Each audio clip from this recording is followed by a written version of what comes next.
Hello, hello, hello, T. Happy good morning to you from Cuckoo Hill, where I've annexed my husband's tree stand. So I call it Cuckoo Hill for a couple of reasons. The first one is because, well, it's on a hill.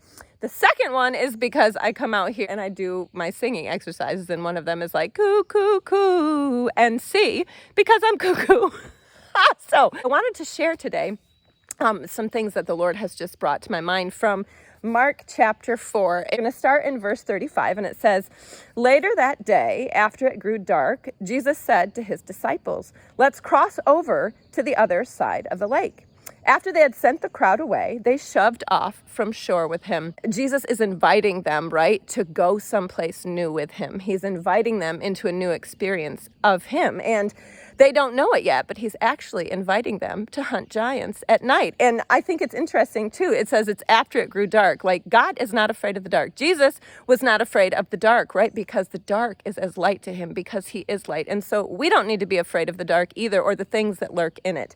And then a little bit farther, it said, after they had sent the crowd away, they shoved off from shore with him. Notice the crowd isn't going to the other side of the lake with him. The crowd is probably going home to their beds while the disciples are crossing the lake in the middle of the night to go hunt giants. So it says, "Suddenly, as they were crossing the lake, a ferocious tempest arose with violent winds and waves that were crashing into the boat until it was all but swamped." And this is where I wanted to share one of the translator's notes. This gale of wind and ferocious tempest was demonic in nature, as Jesus was about to confront a powerful principality on the other side of the lake. Jesus would not have rebuked the storm if it was from God.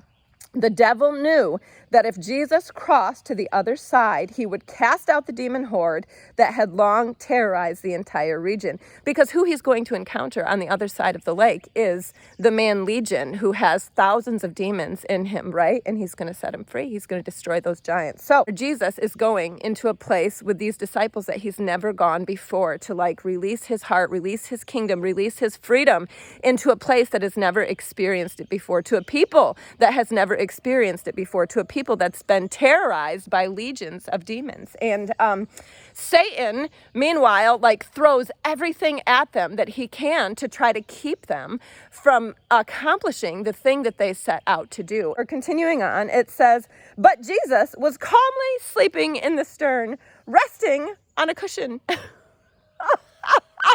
In one of these really intense times of oppression from the enemy, you know what I mean? And where he has been coming against us to try to steal and kill and destroy and discourage us and get us to give up on what we believe God has put in our heart. I remember Mike saying, I feel like Jesus is sleeping in the boat.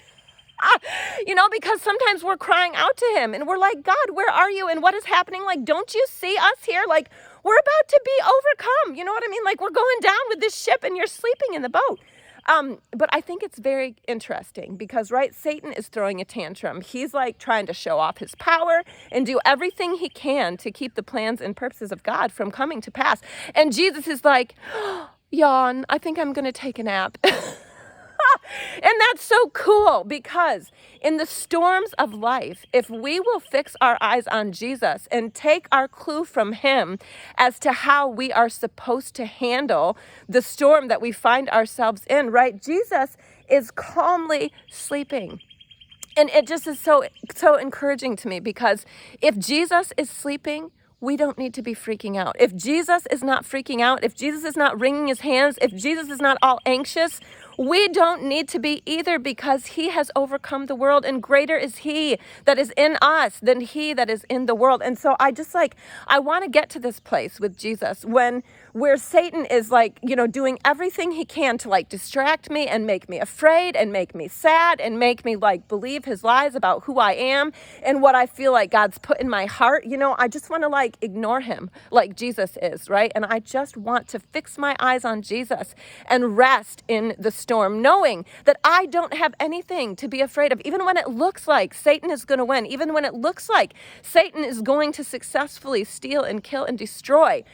I can fix my eyes on Jesus and take my cue from him. And, I was thinking as I was kind of reading this last night, how God has led me to respond to the storms of this season, the satanic storms of this season, right? Where Satan is trying to prevent us from accomplishing with God what God has invited us to do. And I feel like, the Lord has put in my heart, like, Karen, these songs that I have birthed in you, like, you just keep singing these songs. And you know what? There's some days where I can't sing the songs. And I just lay there on the ground and I feel like I listen to Jesus singing these songs over me. You know what I mean? I choose to stop looking at the storm.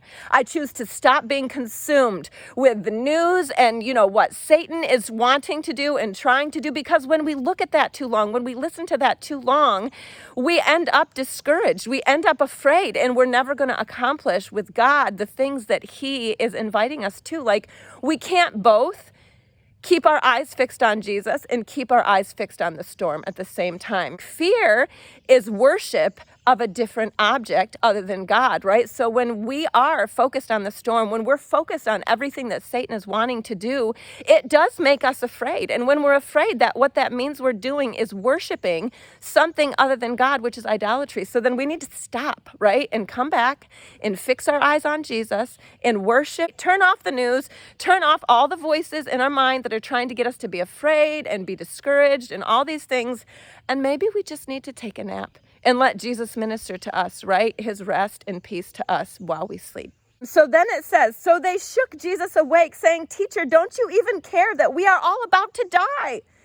And sometimes we do that, right? Like, we accuse God of abandoning us. We're looking at the world through Satan's glasses, right? They weren't about to die. Jesus was with them in the boat, but they're believing what the storm is telling them, right? And that's what's provoking their response and their reaction, okay? So then it says, fully awake, Jesus rebuked the storm and shouted to the sea, "Hush, calm down." All at once, the wind stopped howling and the water became perfectly calm.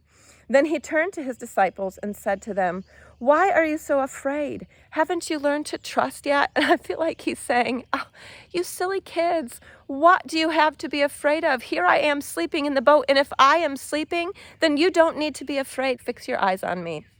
So I thought next time we would talk about, how Jesus sets free the man that they encounter across the lake who's been terrorizing the territory for years and who's demonized, with thousands of demons in him. But for today, I just wanted to close with this song that God has given me, because I do feel like, he is inviting his people to step into the boat with him and push off from the shore, because the places he's wanting to go with us, experience of him that he's longing to bring us to, we can't find on this side of the lake. We can't find in the places where we've always walked. We can't find, where the crowd is. And so the song that I want to share is called "Hunt Giants at Night." So it goes like this.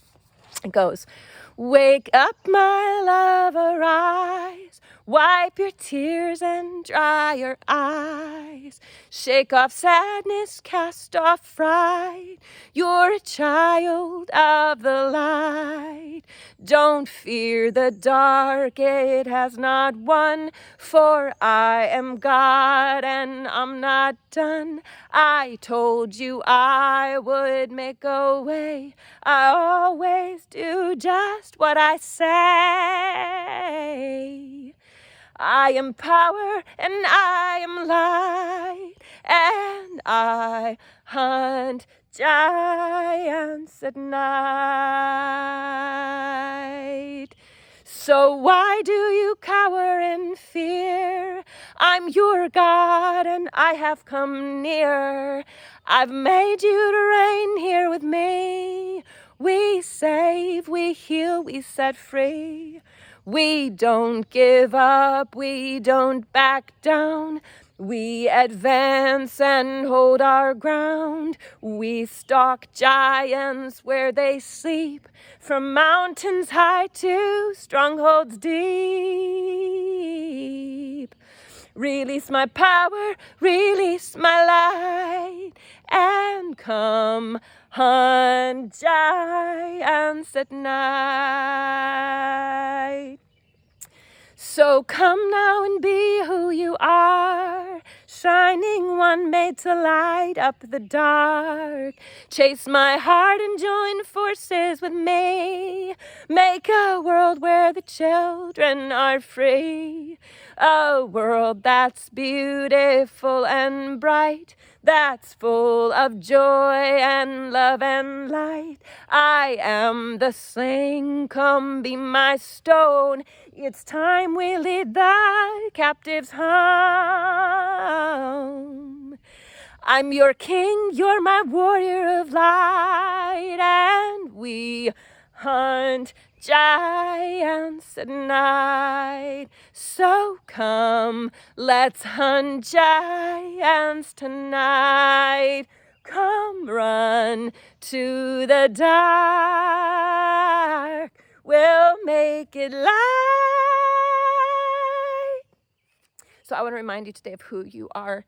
Get your eye off the storm. Fix your eyes on Jesus because you are a giant hunter. I hope you have a really great day. Take care. Toodaloo.